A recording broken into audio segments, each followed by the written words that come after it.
Okay, I'll start. I'm Angela Silva. I'm with Collaborative Partners Initiative.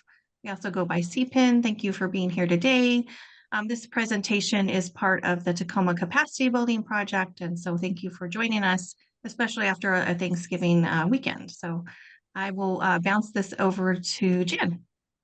Hello, everyone. My name is Jen Keller, and I am a principal in Clark Newber's Accounting and Consulting Services Department, and I specialize in federal grants management in general, and with that comes indirect cost rates. So I'm happy to be here today to answer any questions that you might have. All right. Thanks, Jen. Troy Rector, I'm a shareholder at Clark Newber, work in our nonprofit services group, work on both the audit and the advisory side. So lead a good number of single audits in terms of how our indirect costs audited, and also support Jen and their team on the advisory side. And so at Clark Newber, we're over about 330 employees in one office, and about 40% of what we do are working with nonprofits. So we work with a good range of nonprofits on a good number of issues. And so if you have a question that Jen and I can't answer, which we'll tell you if we can't answer it, there's certainly others at the firm that that can answer. And so if that's the case, we'll just take your information and and get back to you. All right. So again, Jen and I are pleased to be here today to talk federal indirect costs. This is definitely a topic that we could spend all day today talking, and actually have.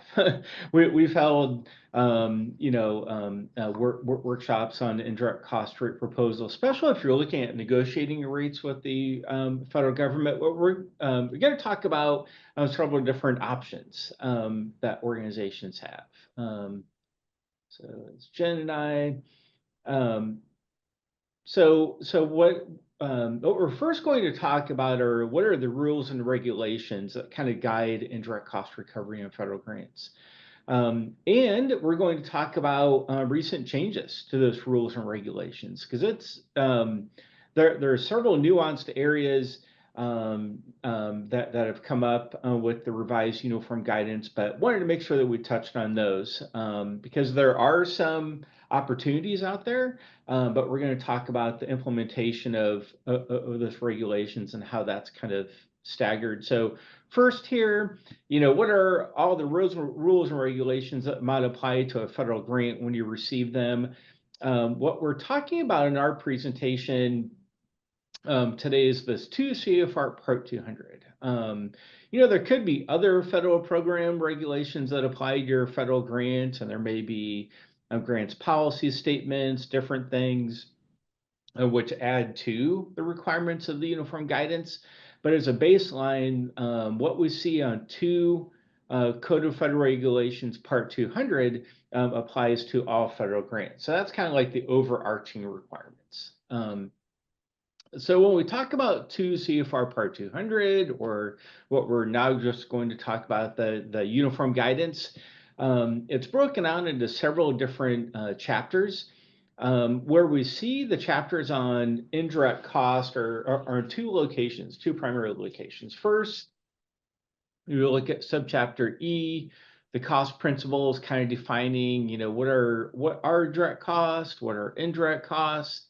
Then either if it relates to costs being charged directly to the federal award, or if you have a negotiated rate and you have an indirect cost pool, it identifies the allowability of costs. And then we have several appendices which tell us even more about indirect cost. One is on nonprofit organizations, and that talks about, okay, how do we identify what's direct, what's indirect? If we are going to allocate indirect costs, what are different options we have there in terms of allocation basis? And so it gets into a little more detail, but into areas that are really specific to nonprofits, because then state and local governments have their own chapter, institutions of higher education have their own chapter as well. So again, just orienting to, of the things we're going to be talking about today, what are the rules and regulations, and we've included a link there. In May of this year, So the uniform guidance itself has been around for about 10 years, and the largest changes in those 10 years actually came out in May. And one of a number of the changes we're going to look at are increases to the de minimis rate. When we look at modified total direct cost in terms of how you might allocate your indirect cost and charge your indirect cost. Also using the de minimis rate, that definition has changed. But certainly significant changes when it comes to the uniform guidance. And let's take the increase of the de minimis rate from 10% up to 15%. Well, the challenge with these revisions is that the Office of Management and Budget passes the regulation updates, but then each federal agency has to adopt those revisions. And they have to adopt those revisions into their part of the federal regulations, and then they have to make awards with those new revisions implemented. And so what's going to happen is for a good while, organizations are going to have some agreements that are subject to the old uniform guidance, and then mostly new agreements made after October 1st.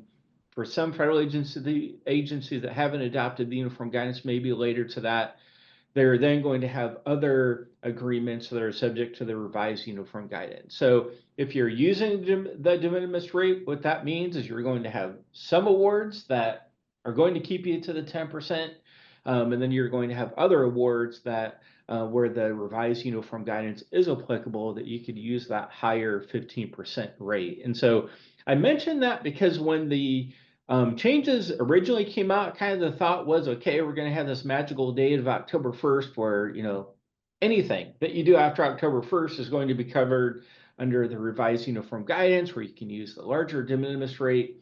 But that actually isn't the case. And so in the slide deck, which I've emailed to Angela, and we can, I think we can maybe post it in the chat here. This COFA Federal Agency Implementation Guide kind of speaks to this staggered implementation. And it's also helpful in terms of how that relates to indirect cost rates. And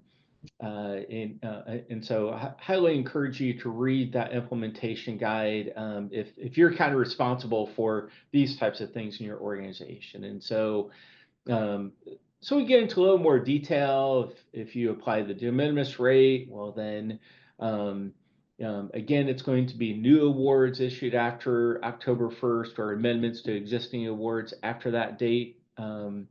If you have a negotiated indirect cost rate agreement, there are some things like changes to modified total direct cost threshold, where it allows you to recover just a little more indirect on your pass-through awards. Well, the takeaway there, and there's also a change in the equipment definition. The takeaway there is you follow the NICRA that you have in place. So even though some of these things have changed in the uniform guidance, in terms of when you're charging indirect costs to your federal awards, you use the base, the thresholds that are in your NICRA. If, let's say, you want to increase some of these thresholds and take advantage of some of these changes, well, then you would either need to negotiate a new NICRA through your cognizant agency, or just wait until your next renewal to kind of build these things in. And so Jen and I have included our contact information. If you have any questions on the revised uniform guidance and kind of how it relates to the NICRA, the de minimis rate, definitely let me know, because I know there are some nuanced things there that we've been getting a lot of questions. Hey, Amy. Yep. Could I just ask a question? I'm sorry. You said wait until the renewal. Is that an annual renewal? Yeah, so the negotiated indirect cost rate agreement is typically an annual rate, and so and actually we'll get to that if that's okay. Thank you. Sorry. Yep. That's fine. I just said to wait till the renewal. I thought, is that once every 10 years? Okay, thank you. Oh yeah. Because I want to make sure that that I give that I give time to that question, because there are definitely some other things to consider as well. Okay, so what we're talking about here in terms of indirect recovery are indirect costs, and so you have just like a non-federal award, Barbara, you have your direct costs in terms of salaries, supplies, those costs that are directly identifiable with the project or the grant. And then you have administration. You have overhead, and kind of the concept is indirect costs are these pools of costs that really benefit everything. So really for a cost to be indirect cost, you could, if you think about like insurance costs of your organization or the accounting department, human resources, you're like, yeah, I mean this department serves the entire organization. And so, when we recover direct cost, we directly charge them to the grant. You use time and effort or some basis to support the salaries and wages, but we can say, okay, this individual was working on this grant for this pay period, and this is the percentage that they're working. This is how we're charging the cost. Whereas indirect cost, you really can't do that, or with a high degree of certainty. And so one of the things that happens, Amy, in terms of what's direct cost versus indirect costs, sometimes it is a matter of convenience.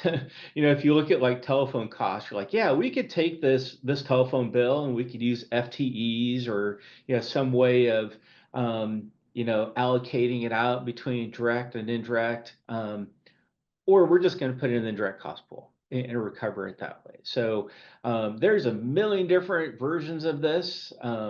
And it's really, what is your organization's policy? And so one of the things we're going to talk about is, once you come up with your cost allocation plan, you just have to be consistent.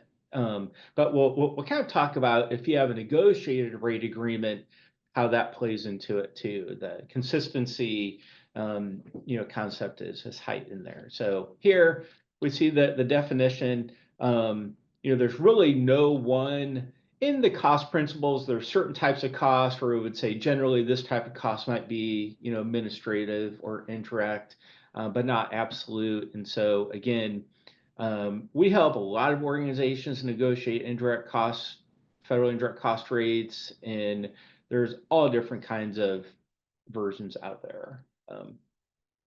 Okay, so actually getting paid.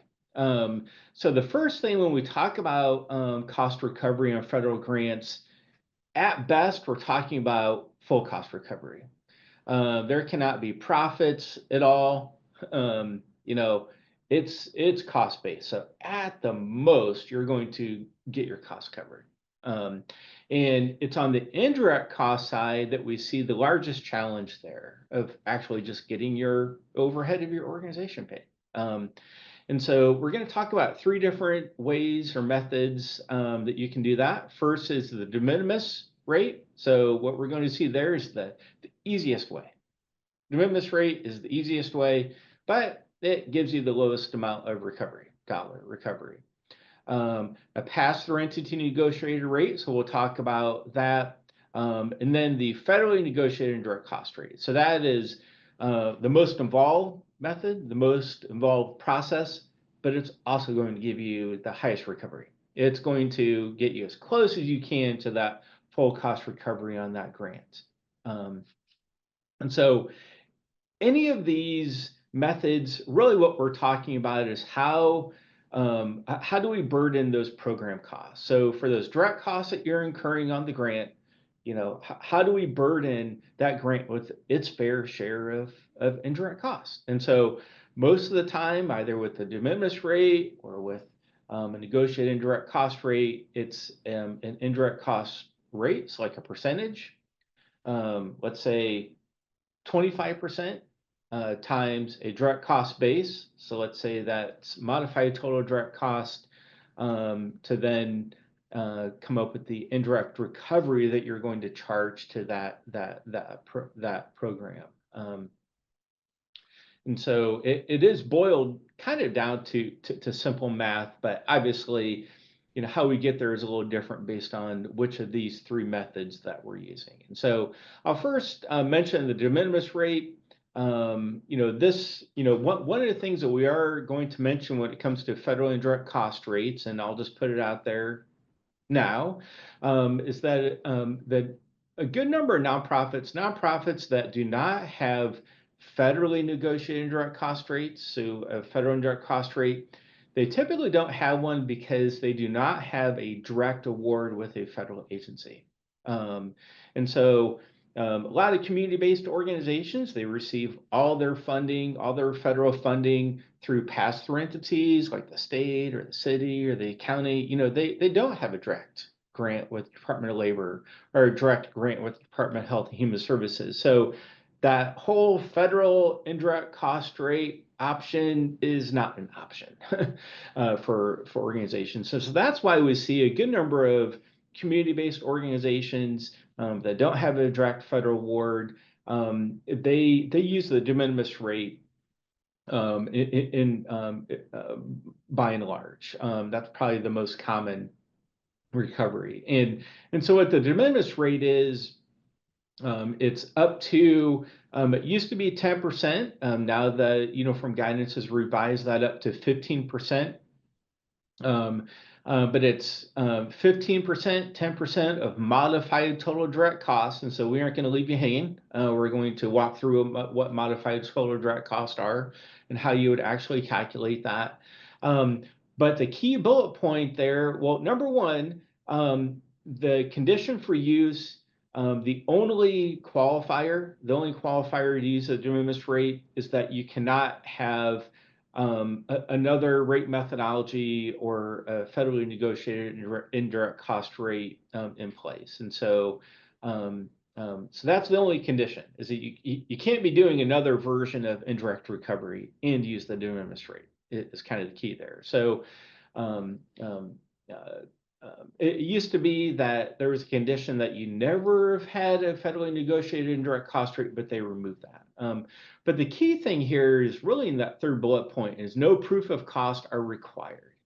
And so if you're using the de minimis rate, so that's how you're recovering your indirect cost, it's really just proving the math.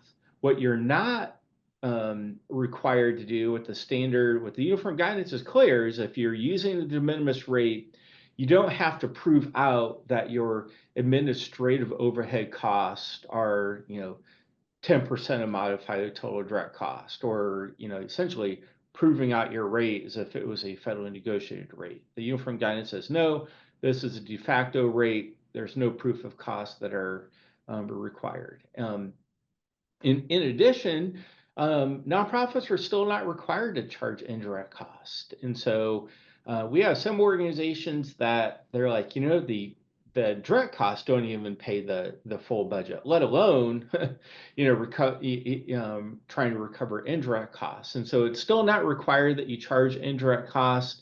We have some organizations that the use of the de minimis rates, but they don't actually charge the full 10%. Maybe they'll do like 3%, 5%. So that's the de minimis rate. Again, we see that used by a large number of community-based organizations. The key with the de minimis rate is making sure that it's being budgeted properly and calculated properly. And what I mean by that is, when we look at this, it's 10% of modified total direct costs. And so what that means is you have to take your budget. So either your budget, if you're budgeting the de minimis recovery for the grant, as well as when you're actually recovering indirect costs throughout the grant period. Because you want to make sure that the de minimis is being calculated properly. And so what modified total direct cost is it's total direct costs. And so think about your program budget. It's your salaries, supplies. So total direct cost would be all your direct costs. But to recover the de minimis rate, it doesn't allow you to take that 10% on everything. So it says, okay, there are some costs in there. They're kind of outliers. They're, they recover indirect costs at a disproportionate level. And so modified total direct costs are total direct costs less equipment. So if you had any equipment purchases in there, capital expenditures, rental cost. So if you're charging rent through on the direct cost side, you cannot take the de minimis on rent. So you'd have to back that out.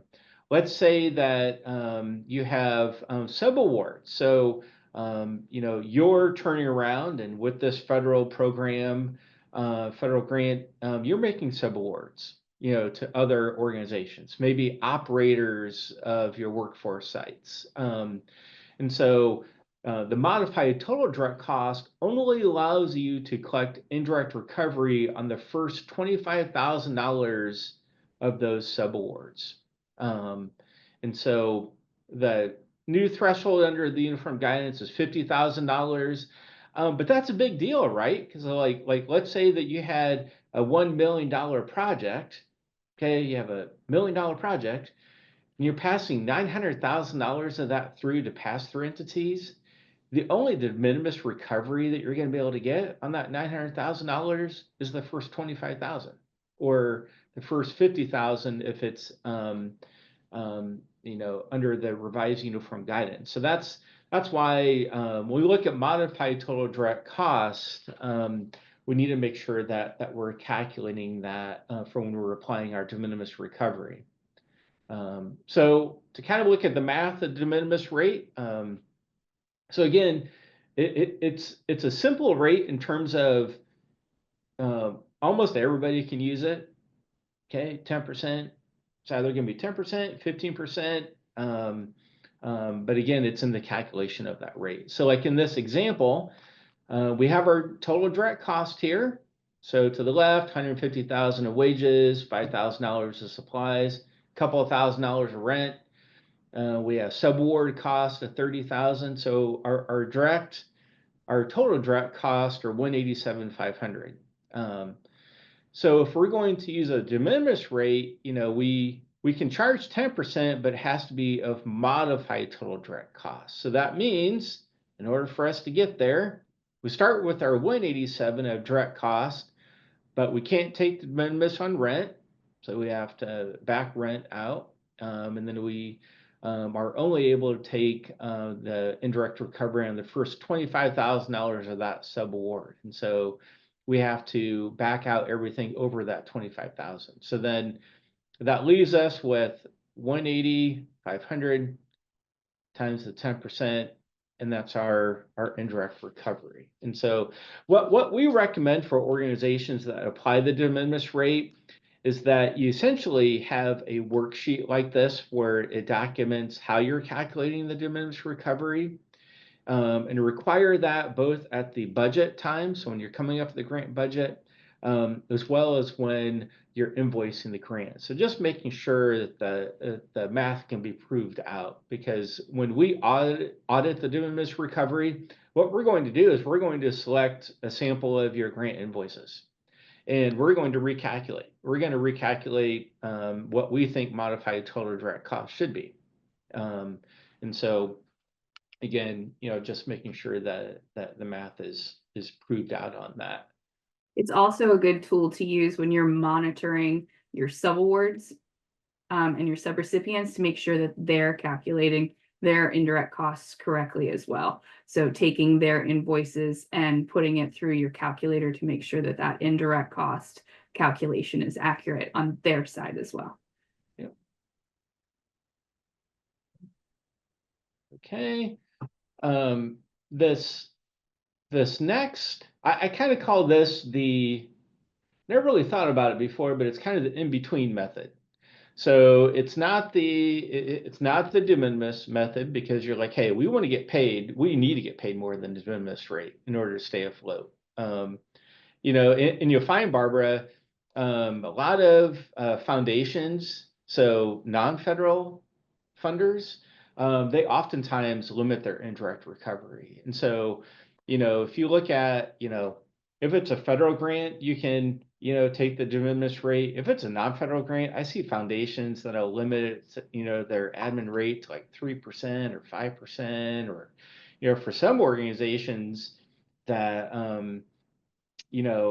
heavily relying on cost recovery grants to fund their organization, you know, sometimes they can't afford, you know, some of those foundation grants that that don't fully recover indirect cost. But again, that can be different for a lot of different scenarios. So, but what the pass-through entity negotiated rate methodology is, so this is a methodology where you want to get recover something more than the de minimis rate, but because you don't have a direct reward with the federal agency, you don't have that in for a federally negotiated indirect cost rates agreement. So you're kind of left with developing a methodology, you know, of how you're going to allocate indirect cost, how you're going to calculate your indirect recovery method, and having to then negotiate that with your funding agencies. And you know, with a federally negotiated rate agreement, the usefulness of that is even though you negotiate with just one federal agency, you're able to take that and apply that to all of your federal funding. So no matter the federal agency, whereas with the pass-through entity negotiated indirect cost methodology, you know, you'd have to explain that methodology to each funder. And you know, in some will accept some methodologies, some won't. You know, some will say, nope, if you don't have a federally negotiated rate, we're just going to pay you the de minimis, you know, and that's what you're being held to.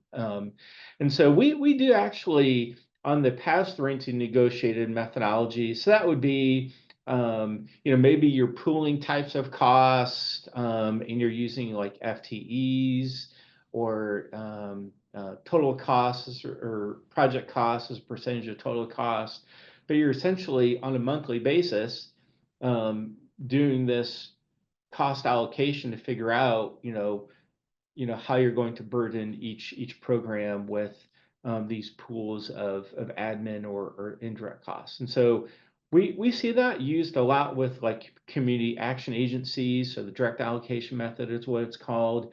I have seen workforce entities use that in some ways, but I've seen workforce entities use kind of a hybrid where they do allocate a large portion of cost directly to awards. So they directly allocate quite a bit, but then they also have a negotiated indirect cost rate to get paid for indirect costs, but where their indirect cost rate is pretty low because they're trying to directly allocate as much to the program as they can.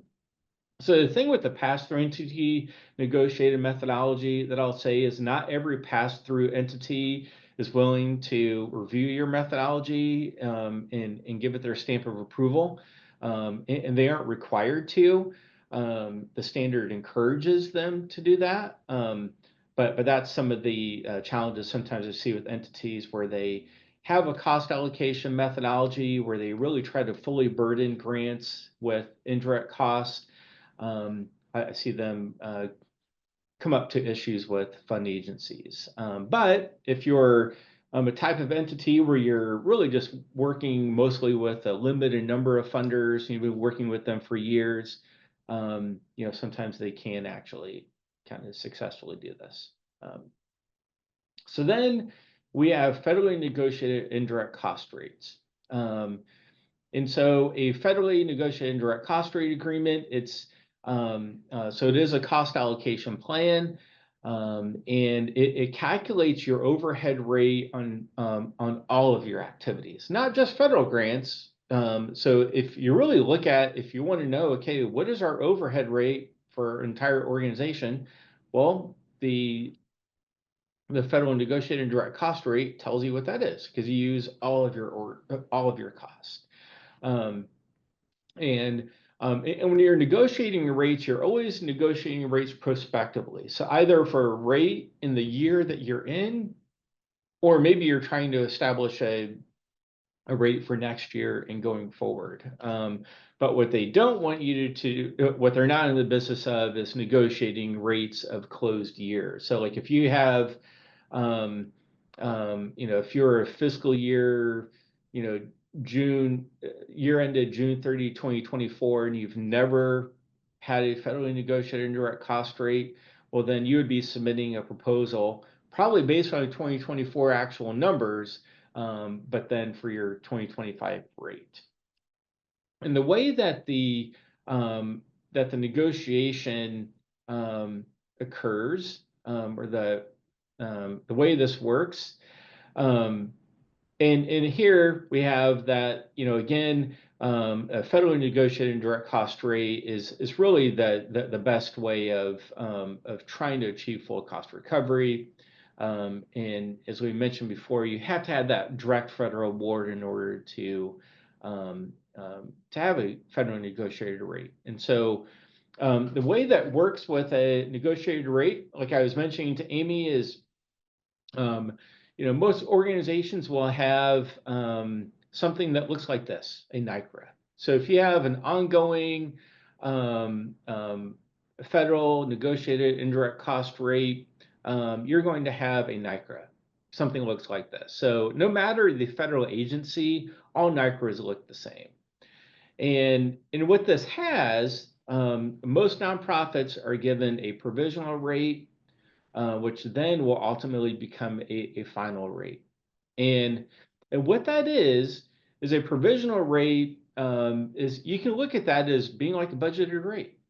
So, okay, let's say that I have, let's say that this was for this calendar year. Okay, so let's say that we had a provisional rate of 19% for 2024, calendar year 2024. So it's a budgeted rate. So, okay, we're charging our grants, recovering at 19%.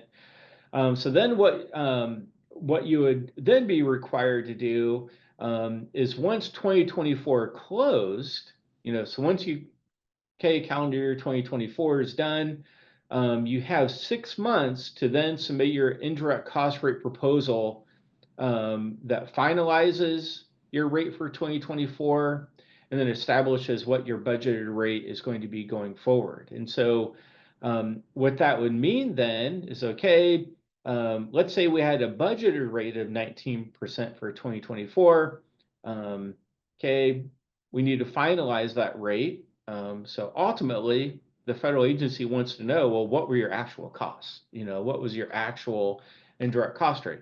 So we submit our indirect cost rate proposal. They will then review that and turn around and issue a final rate for that year. And it's important because let's say your provisional rate was 19%, but your final rate actually comes in at like 17% or 16%. It's required that you would then have to go back and adjust the indirect recovery on those grants for that over recovery. So that's something that organizations, if they have a provisional rate throughout the year, they're kind of tracking to see where that's going to end up. In some ways, kind of manage that because, I would say most of the time, most organizations kind of end up, at that provisional or budgeted rate. But let's say that you had a large number of direct costs, program costs kind of expanded, but your indirect costs didn't as much. So in the calculation, the denominator is increasing, but your numerator isn't as much. So that means your final rate is going to go down for that year. So again, for the federally negotiated indirect cost rates, you're going to have this NICRA, and so Amy, this is what you would have from like the Department of Labor, whoever the federal agency is, if you have a negotiated rate. And what that then means is when you have a negotiated rate, you have to use that methodology. So so when you submitted that indirect cost rate proposal and set that 19%, that had kind of a methodology saying, okay, we're going to treat this as direct, we're going to treat this as indirect. Like when I give the example of telephone cost, let's say that your indirect cost rate proposal said, okay, we're just going to include all telephone costs in the indirect cost pool. Well, then during that year, that's how you would need to treat costs. You want to be consistent with how you propose your methodology. You want that to be consistent with then how you apply it. So I'm sorry to be asking such elemental questions because I am not a fiscal person, but so I don't know, honestly, I know the contracts and grants that I'm responsible for, but agency-wide, I don't know all the contracts and grants. So what you're saying is if someone in another department, but part of this building has a federal grant, they could have this and it could apply equally to all of the contracts and grants in the building, Right. even if there's just one Mhm. year.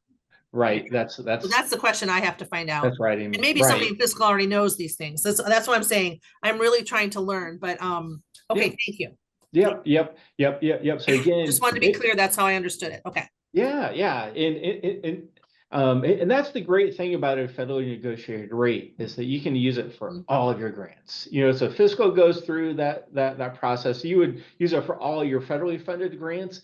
I've actually seen like state, local, non-federal grants actually accept indirect cost rates as well. Mhm. In the budget. But that's why I'm wondering, Amy, if your organization, because it's kind of one of those things that if you have a federally negotiated rate, it's it would usually be something that I would see organizations in the in the award budgets. They want to make sure, okay, do you have our federally negotiated rate in there? Are you applying the Right. rate?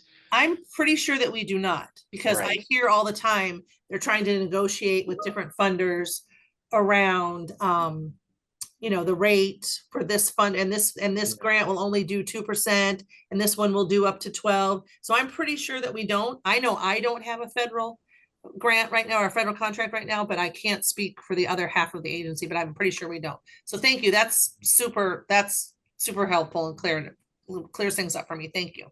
Yep. So, and that's why I'm thinking, I have a hunch that you might be in this category where you are trying to pool cost and charge them to the federal grants as admin, and maybe just have like different success rates of being able to do that in terms of what they would accept. And so I wanted to say two things. One, when you were looking at that NICRA, it also had an asterisk and defined the base at the bottom of the Yep. agreement. And that's also just as equally and as important as the rate percentage. This here outlines what the definition of modified total direct costs is to your organization. It's usually very standard, and if your base is modified total direct cost, the language is very standard across organizations for what that means. But I do have experience with clients who have a modified total direct cost, but for some reason they have a variation here in the definition. So it's important to read what that base is, because sometimes when you negotiate, it may also be something like salaries or salaries and fringe. And so you really need to pay attention to what that base is, what was negotiated, in order to appropriately collect that 19% rate in this instance. Yep.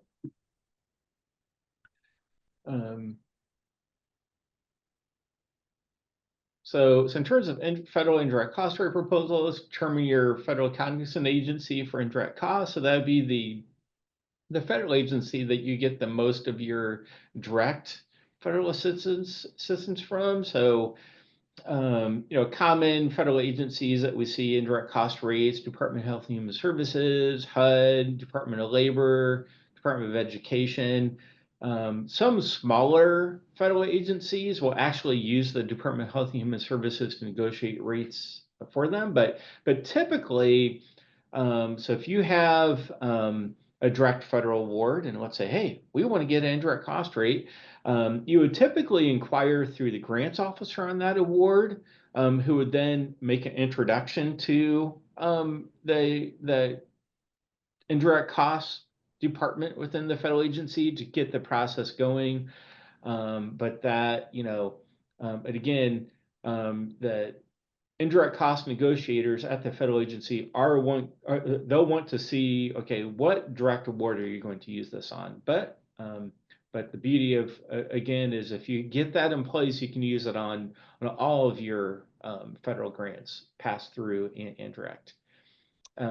So determine who your federal cognizant agency is, depending on the agency, like HHS, Department of Labor, they'll have an indirect cost rate guide and templates that they have you fill out, determine what your allocation policies are, calculate your rate, and then write and submit the proposal.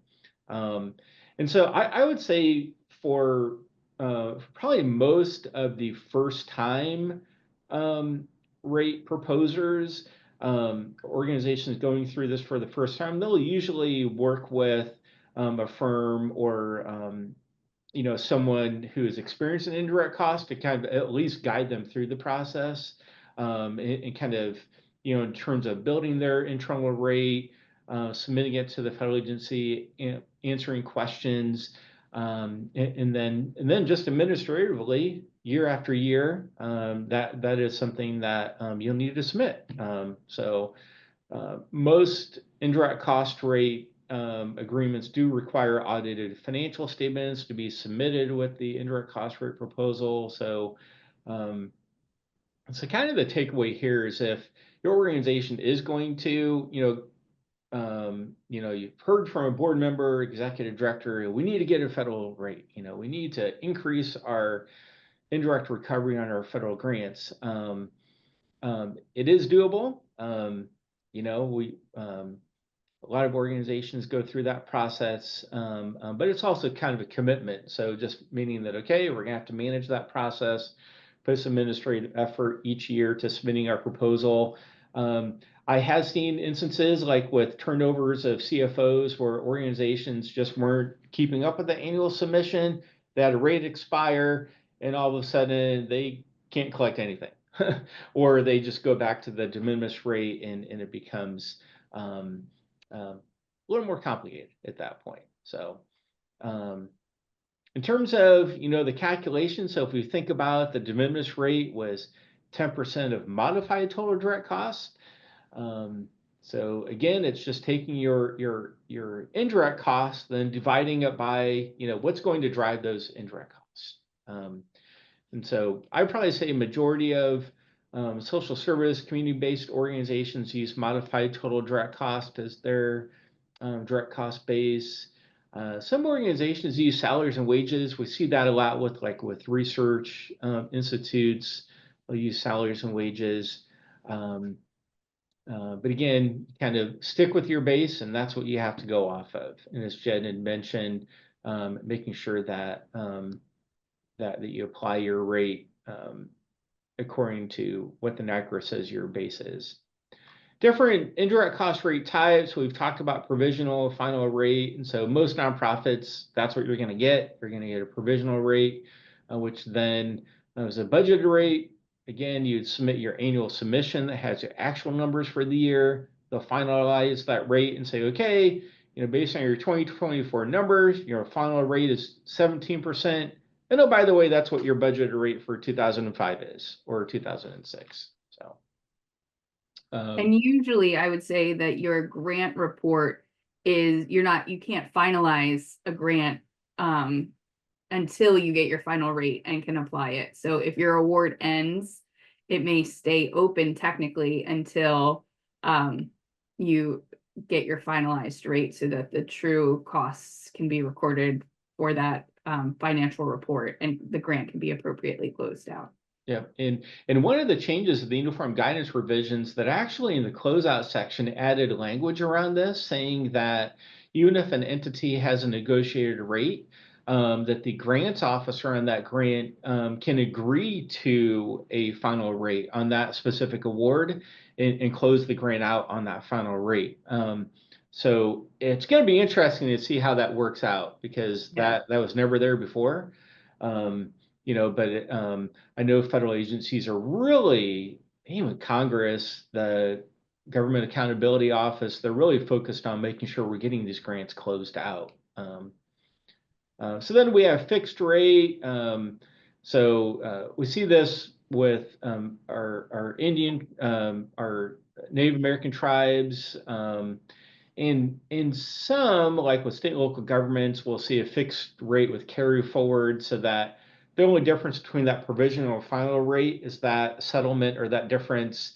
You don't have to go back in time and adjust your grants. You just adjust the indirect cost pool of a future period. And then predetermined rate, that's kind of like a provisional rate, but it doesn't require subsequent adjustment. We'll see that every once in a while. And oftentimes it's for organizations where their indirect cost rates have not changed.